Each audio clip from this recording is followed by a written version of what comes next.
काही दिवसांपूर्वी माझ्या डॉक्टरांनी सांगितलं की मला पेट सिटी स्कॅन करावं लागेल, पण त्या क्षणापर्यंतही मी स्वतःला तयार करू शकलो नाही. माझ्या मनात अनेक प्रकारचे विचार येऊ लागले. मला खूप भीती वाटते. म्हणजे माझ्या आधी टेस्ट झाल्या आहेत, पण हे काही वेगळं आहे. स्कॅन्स बद्दल ऐकलं तर होतं, पण स्कॅन रूमच्या दरवाजापर्यंत पोहोचल्यावर सगळं बदलून जातं. रूम तर एखाद्या सायन्स फिक्शन फिल्म सारखी दिसते. खूप थंड आणि खूप स्वच्छ, आणि मशीन म्हणजे स्कॅनर खूप मोठा आहे. कुठे पाहावं, काय करावं हेच मला समजत नाही. आणि या अरुंद बोगद्यामुळे मला माझ्या छातीत अस्वस्थता जाणवू लागली आहे. भीती आणि गुदमरल्यासारखे वाटते. हाय, तुम्ही कसे आहात? भीती वाटते का? हो, मी अशी टेस्ट यापूर्वी कधी केली नाही, आणि हे किती बंद बंद आहे. मला याची प्रोसिजरही माहीत नाही. मी ती कशी मॅनेज करेन हे मला माहीत नाही. मी समजू शकतो.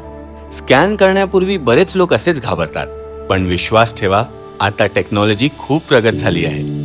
हल्ली मशीन अशी बनवतात की तुम्हाला सगळी प्रक्रिया अगदी सहज आणि आरामदायक वाटेल. या,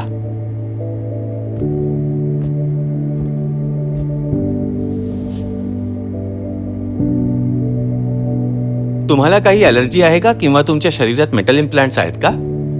नाही, मला कोणतीही ॲलर्जी किंवा मेटल इम्प्लांट नाही आहे.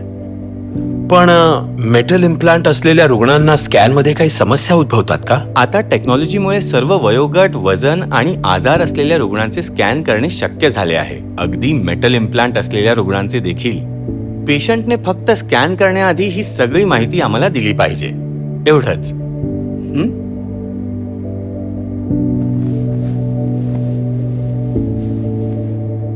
सध्याचे पेट सिटी स्कॅनर फक्त जास्त वेगवान नाहीत, तर तुम्ही आधी जे ऐकलं असेल त्यापेक्षा जास्त अचूक परिणाम देतात. ओके? हो. प्रत्येक स्कॅन पूर्वी कोणतेही औषध किंवा केमिकलचे इंजेक्शन देणे आवश्यक आहे का? काही टेस्टमध्ये विशिष्ट अवयव, रक्तवाहिन्या किंवा टिश्यूज हायलाइट करण्यासाठी कॉन्ट्रास्ट मीडियाचा वापर केला जातो, जेणेकरून डॉक्टर सामान्य आणि असामान्य स्थितींमध्ये फरक करू शकतात. पण आधुनिक आविष्कारामुळे कॉन्ट्रास्ट मीडिया आणि रेडिएशनचे कमी डोस द्यावे लागतात. त्यांचं बोलणं ऐकून चांगलं वाटलं. कदाचित त्यांच्या बोलण्याची पद्धत आणि टेक्नॉलॉजीवरील विश्वास यामुळे असं वाटलं असेल. पारंपरिक स्कॅनपेक्षा पर्सनलाइज स्कॅन अधिक योग्य आणि अचूक असतात. परंपरागत स्कॅनच्या तुलनेत नव्या टेक्नॉलॉजीच्या मदतीने रुग्णाच्या टेबलची सातत्यपूर्ण हालचाल ठेवून इमेजेस मिळवता येतात. आणि काळजी करू नका, मशीनच्या सुधारित स्पीडमुळे स्कॅनचा वेळ कमी होतो आणि तुम्ही लवकर जाऊ शकता.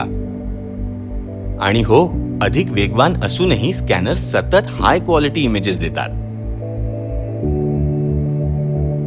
आता मला अपेक्षेपेक्षा जास्त आरामदायक वाटते.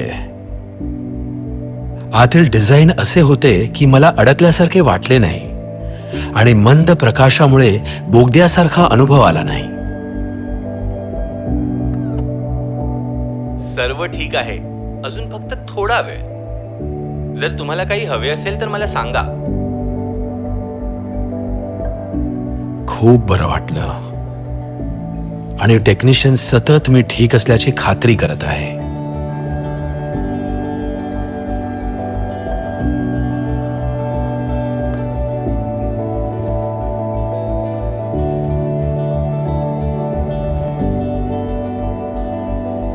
बघितलं, इतके कठीण नव्हते ना. सर्व नीट पार पडले. जर रुग्ण शांत राहिला तर टेक्नॉलॉजीमुळे चांगले आणि उच्च दर्जाचे इमेजिंग मिळते, जे डॉक्टरांना योग्य निदान करण्यास मदत करते. मला वाटतं त्या रूममध्ये जाणं हीच सर्वात कठीण गोष्ट होती. आत गेल्यानंतर आणि टेक्नॉलॉजीची प्रगती समजून घेतल्यानंतर माझी भीती कमी झाली. शेवटी सर्व काही पटकन आणि सहजपणे झालं. या, विश्वास बसत नाही किती लवकर झालं. खरं सांगायचं तर मी विचार केला होता तसं ते नव्हतं. मला विनाकारण भीती वाटत होती, पण हे अगदी रुटीन होतं. एका नॉर्मल प्रक्रियेचा भाग होता. मला आनंद वाटतोय की मी माझ्या भीतीचा सामना करू शकलो. मला फक्त प्रक्रिया समजून घ्यायची होती, कारण ज्ञात असेल तर दिलासा मिळेल.